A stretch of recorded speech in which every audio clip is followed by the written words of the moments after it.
आहे तो slab generally आपल्याकडे दोन प्रकारचे दिसायला भेटतात. एक असतो वन वे स्लॅब आणि दुसरा असतो आपल्याकडे टू वे स्लॅब. कोणाला आणि two way slab. One way slab कोणाला बोलतात बरं का? वन वे स्लॅब म्हटल्यावरती की ज्या स्लॅबला खालून सपोर्ट दोन किंवा दोनापेक्षा कमी एजेसवरती, म्हणजे कसं, हा समजा चौकोनी स्लॅब आहे, पण याला तुम्ही काय केलं माहिती आहे का, याला तुम्ही दोन एजेसला सपोर्ट केले, कुठल्या तरी दोन, बरं का, या असं करून टाकले बघा. जर तुम्ही 4 एजपैकी 2 एजला बॉटमला सपोर्ट देत असताना हा 101% वन वे स्लॅब आहे. कोणता ह्या? One way slab. परंतु कधी कधी काय होतं की हा जो स्लॅब आहे या स्लॅबला चारी बाजूने सपोर्ट प्रोव्हाइड करतो आपण, चारी बाजूने. मग आता याला वन वे बोलायचं नाही का? याला पण वन वे बोलता येईल आपल्याला, पण कधी यासाठी असतो आपल्याकडे आस्पेक्ट रेशो. कोणता? Aspect ratio. आस्पेक्ट रेशो म्हणजे काय बरं का? LY/LX याला बोलतो आपण आस्पेक्ट रेशो. याचा अर्थ असा झाला, लॉंगर साईड LY असते आणि शॉर्टर साईड LX असते. यांचा रेशो जर का समजा दोन किंवा दोनापेक्षा म्हणजे दोनपेक्षा जास्त आला समजा, तो काय समजून घ्यायचा, तो वन वे स्लॅब आहे. म्हणजे समजलं का? याचा अर्थ असा होतो की लांबी ना रुंदीचा दुप्पट केली मी, त्याच्यापेक्षा बी जास्त आहे. काय बोललो मी? ही जी रुंदी आहे ना, शॉर्टर डायमेन्शन, याचं दुप्पट करा तुम्ही, त्याच्यापेक्षा बी जर काही जास्त असेल तर हे कोणता स्लॅब आहे आपला? हा वन वे स्लॅब. तो वन वे स्लॅबला डिपेंड करण्याचे दोन तरीके आपल्याकडे झाले की जर समजा दोन एजेसला सपोर्ट असेल तर 101% तो वन वे स्लॅब असतो, आणि चारीवरती सपोर्ट असेल तेव्हा आस्पेक्ट रेशोने सांगायचा. LY/LX जर का दोनपेक्षा जास्त असेल तर वन वे स्लॅब आहे. वन वे स्लॅबमध्ये अजून पुढची गोष्ट काय असते? वन वे स्लॅबमध्ये जो मेन बार असतो, मेन वे स्लॅबमध्ये मेन बार भरतात, ही लांबी आहे LY आणि रुंदी आहे LX. तर जे शॉर्टर साईड असते त्या शॉर्टर साईडला पॅरलल मेन बार भरतो आपण. हे कोणते बार आहेत आपले? Main bar. आलं का लक्षामध्ये? Main bar is parallel to the shorter side.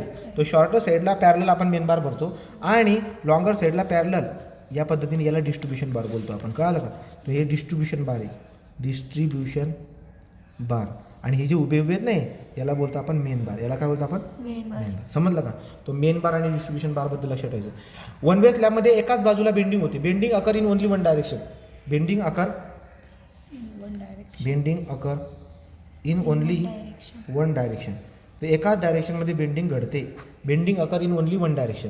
ठीक आहे. तर या पद्धतीने तुम्ही वन वे स्लॅबला एक्सप्लेन करू शकता. टू वे स्लॅबमध्ये काय आहे? टू वे स्लॅबमध्ये नेहमी तुम्हाला चारही एजेसवरती सपोर्ट दिसायला भेटेल. It is always supported by 4 edges. Okay, 4 एजेसला सपोर्ट राहतं या पद्धतीने. आणि याला दाखवतात कसं? हे बघा, असं दाखवतात. तर याला बोलतो आपण उलटं झालं ते असं, या पद्धतीने असतो आपला two way slab. Two way स्लॅबमध्ये जर बघायला गेलात तर टू वे स्लॅबमध्ये LY/LXचा जो रेशो आहे तो 2 किंवा दोनापेक्षा कमी असायला पाहिजे. 2 or 2पेक्षा काय असायला पाहिजे? हा कमी असायला पाहिजे. या टू वे स्लॅबमध्ये दोघं बाजूला आपण काय करतो? मेन बार भरतो. इथे पण मेन बार अशी आणि अशी पण मेन बार. आलं का लक्षात? तो मेन बार इन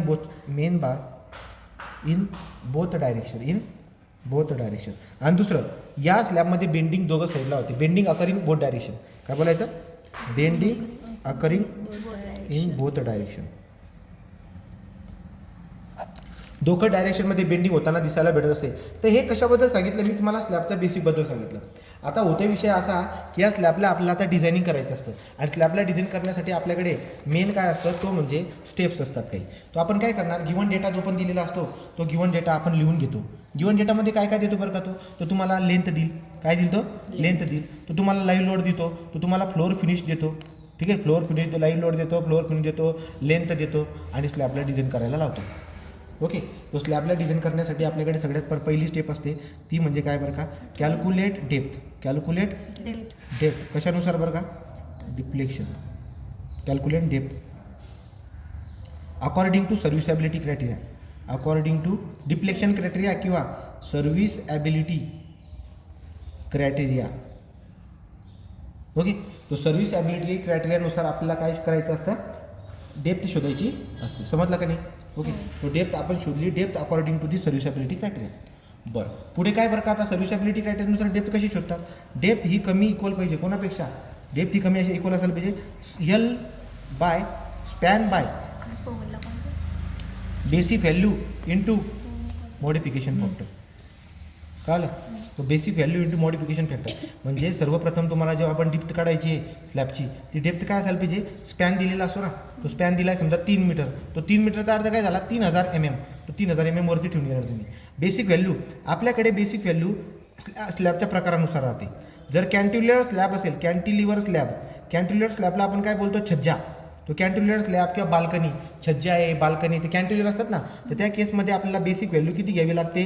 ती घ्यावी लागते 7. किती घ्यावी लागते? 7. परत पुढे या, जर तुमच्याकडे सिम्पली सपोर्टेड स्लॅब असेल, सिम्पली सपोर्टेड स्लॅब, तर त्या केसमध्ये तुम्हाला बेसिक व्हॅल्यू किती घ्यावी लागते?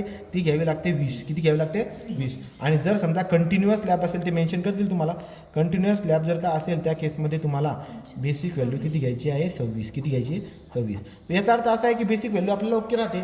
मोडिफिकेशन फॅक्टर EMF जो आहे ना, याला बोलतात मोडिफिकेशन फॅक्टर. मोडिफिकेशन फॅक्टर, तो मोडिफिकेशन फॅक्टर जो असतो EMF, याची व्हॅल्यू 1.4 दिलेली असते, नसेल दिली तर 1.4 घ्यायची. ओके, तो बेसिक व्हॅल्यू याला बोलतो आपण बेसिक व्हॅल्यू. Basic value. आणि यल काय असतो? स्पॅन. यल काय असतो? स्पॅन. याला MM मध्ये लिहायचा. तो असं जेव्हा तुम्ही करणार तुम्हाला D भेटून जाईल. ठीक आहे, असं जेव्हा तुम्ही करणार तुम्हाला D भेटून जाईल. ओके, तो हा आपला डेप्थ असतो. आता हा जो D असतो, माझ्याकडून उलटं झाला होता, हा जो D असतो आपल्याला ग्रेटर दॅन पाहिजे. Depth should be greater than or equal to this. याच्यापेक्षा थोडा जास्त घेऊन घेतो आपण डेप्थ. तो greater than or equal to D असा येतो.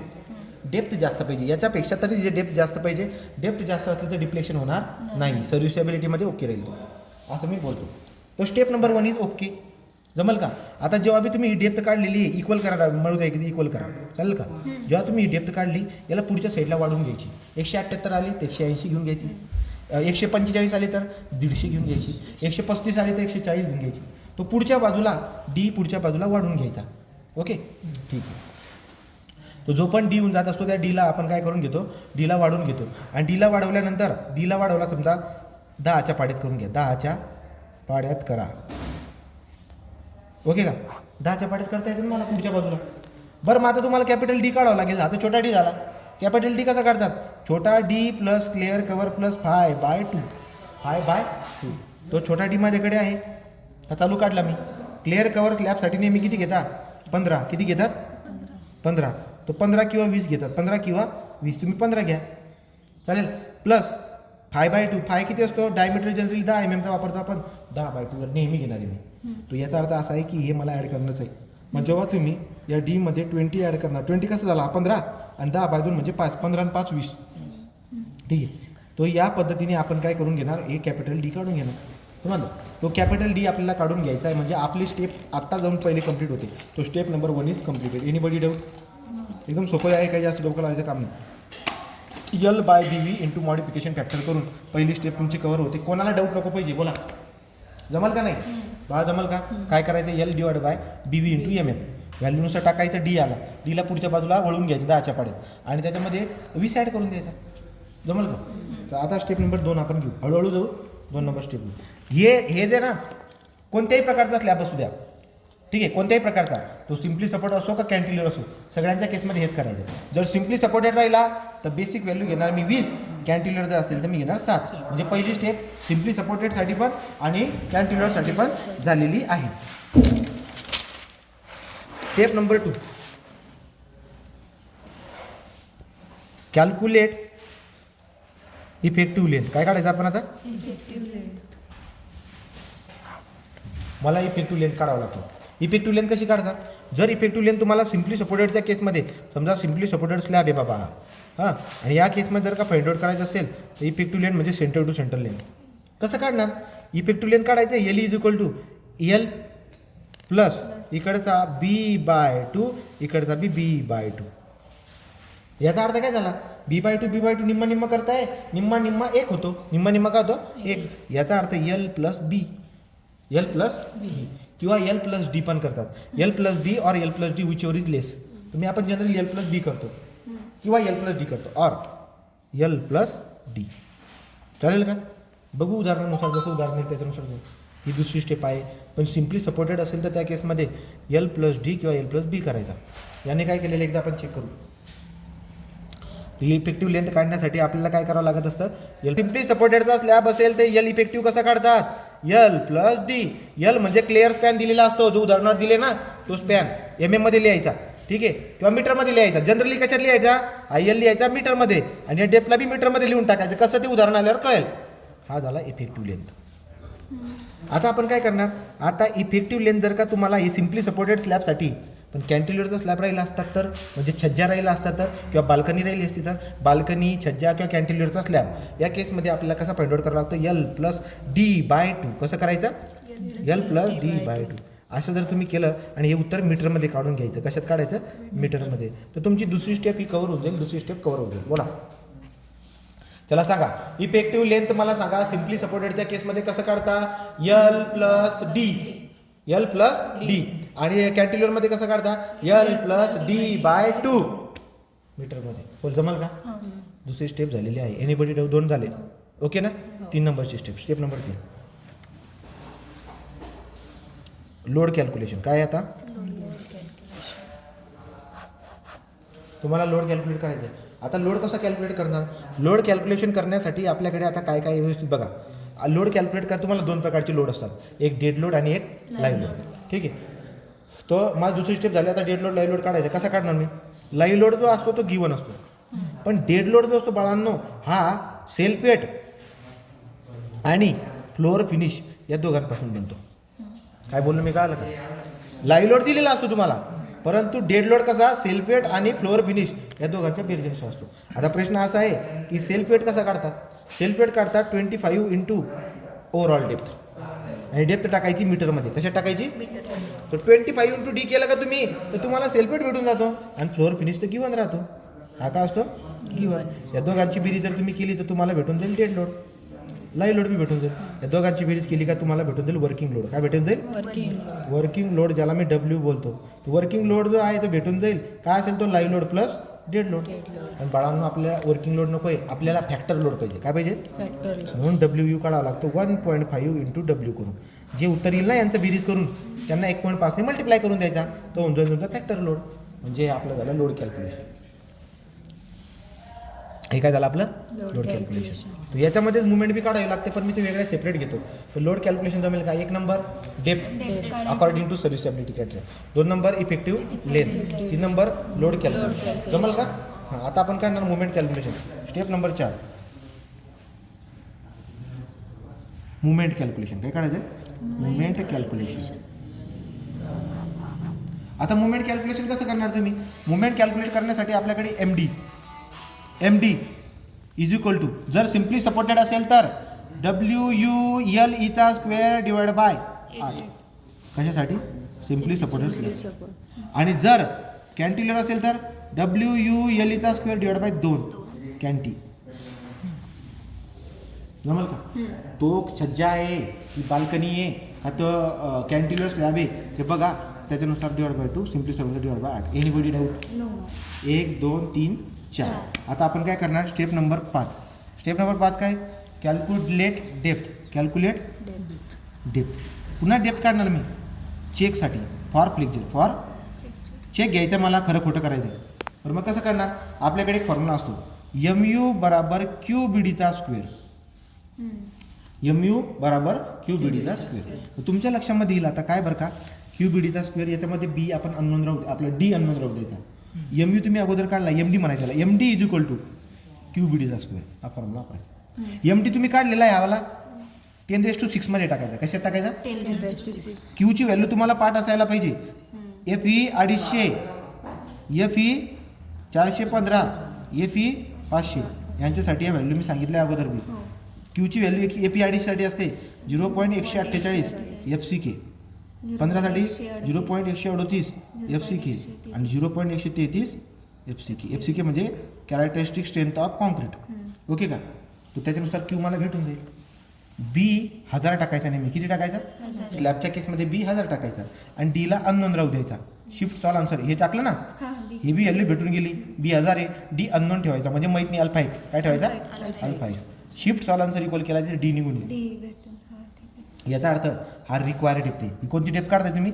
कॅल्क्युलेट रिक्वायर्ड डेप्थ काय बोलायचं इथं रिक्वायर्ड डेप्थ म्हणजे बाबांनो एवढी डेप्थ लागणार आहे कमीत कमी मग ही जी तुम्ही रिक्वायर्ड डेप्थ काढलेली आहे ही कमी पाहिजे आणि तुम्ही अगोदर जी शोधलेली आहे डी डिप्लेक्शनसाठी ती मोठी पाहिजे अगोदरची पहिल्या पेजेसवर शोधली होती ना पहिल्या स्टेपमध्ये जो डी ना तो मोठा पाहिजे याच्यापेक्षा तर ओके तर काय आहे ओके हे झाले स्टेप नंबर 5 ही काय झाली स्टेप नंबर 5. सो आता रेनफोर्समेंट शोधणार आहे. इथपर्यंत आपण आल्यानंतर आता रेनफोर्समेंट आपल्याला शोधावं लागतं. तो एक एक करून बघू. आता स्टेप नंबर 6. हे बघा तुमच्या लक्षामध्ये येईल की कॅन्टिलिव्हर बी सोबत चाललेला आहे. ठीक आहे. मग आपण काय करूया. स्टेप नंबर 6 कॅल्क्युलेट मेन बार. कॅल्क्युलेट मेन बार. आता मेन बार काढायचा आहे. तो फॉर्म्युला तुम्हाला पाठच पाहिजे, कारण त्याचं तर 6 मार्काचं गणित आहे. अजून मी घेईल ते गणित. काय फॉर्म्युला आहे तो बघा. AST बराबर 0.5 FCK divide by FY 1 minus अंडररूटमध्ये 1 minus 4.6 MD divide by FCK BD चा square into B into D. ठीक आहे. नवीन सांगतो. AST is equal to 0.5 FCK divide by FY 1 minus अंडररूटमध्ये 1 minus 4.6 MD divide by FCK BD चा square B into D. आणि B घ्यायचा आहे 1000. D घ्यायची आपली अगोदरची डेप, छोटी काढलेली अगोदरची डेप. या पद्धतीने तुम्ही टाकलं तुम्हाला AST भेटून जाईल MM स्क्वेअरमध्ये. कशात भेटणार आहे. MM च्या स्क्वेअरमध्ये भेटून जाईल. तुम्ही वापरायचा यूज 10 mm चा बार. कितीचा 10 mm चा बार तुम्ही वापरायचा आणि काढून घ्यायची स्पेसिंग. काय फायनल करून घ्यायची स्पेसिंग. स्पेसिंग कसं काढतात. पेसिंग कशी काढतो आपण याची पेसिंग काढायची असेल तुमच्याकडे एक्सप्रेशन काय आहे विसरलो का. कसं काढतात स्पेसिंग. AST सिंगल काय काढायचा. AST single divide by AST total into 1000 into AST single म्हणजे कसा 10चा बार वापरला आहे ना. बाय 4 10चा वर्ग हा झाला AST सिंगल. आणि टोटल आवरती काढून ठेवला आपण. दोघांचा रेशो घ्यायचा आणि 1000ने मल्टिप्लाय करायचा. तो AST सिंगल म्हणजे 4 10चा वर्ग हा डिवाइड बाय AST टोटल म्हणजे कोणता आहे काढलेला हा डिवाइड इंटू 1000 करून घ्या. तुम्हाला भेटून जाईल पेसिंग. काय भेटून जाईल स्पेसिंग. ही आली मेन बारची स्पेसिंग. पण तुमच्या लक्षामध्ये यायला पाहिजे की मॅक्सिमम पेसिंग यस मॅक्स हे काढून टाकले ना तुम्ही. Spacing always given to the lower side multiple by 10. म्हणजे ही पेसिंग आली असती समजा 221 आली असती तर तुम्ही किती द्यायची 220. लोअर साईडला 10च्या पाड्यात. लोअर साईडला 10. आता यस मॅक्स किती असतो 3D और 300. कळालं का. Whichever is minimum. 3D म्हणजे डेप्थ तुमच्याकडे आहे ना ऑलरेडी किंवा 300. त्या दोघांपैकी जो मिनिमम आहे का एवढा यस मॅक्स पाहिजे. मग एवढा यस मॅक्स पाहिजे आणि तुम्ही दिलं एवढं. जर यस ॲक्च्युअल आता यस ॲक्च्युअल आहे ना. यस ॲक्च्युअल जर का समजा यस मॅक्सपेक्षा जर का छोटा असेल तर ओके आहे. तर काय ओके. मग इथे लिहायचं कसं यूज 10 mm चा bar at the rate. Spacing किती आहे किती दिली समजा 220 ना. At the rate 220 mm centre to centre असं लिहून द्यायचं. हे झालं मेन बार. हा काय झाला लास्ट स्टेप आहे आपल्याकडे डिस्ट्रीब्युशन बार. स्टेप नंबर 6 7 का 7 या 6 आणि हा 7 डिस्ट्रीब्युशन बार. काय करतात डिस्ट्रीब्युशन बारसाठी लक्षात घ्या. आपल्याला AST काढावा लागतो. पण याच्यासाठी फॉर्म्युला काय 0.12% ऑफ BD और 0.15% ऑफ BD म्हणजे मल्टिप्लाय करायचं आहे. AST is equal to 0.12% of BD और 0.15% ऑफ BD. जर तरीची बात बघा. जर HYSD बार असेल ना HYSD म्हणजे काय FE 415 FE 500 बरं का. FE 415 आणि FE 500 जर का असेल ना तर त्या केसमध्ये काय करायचा 0.12% वापरायचा.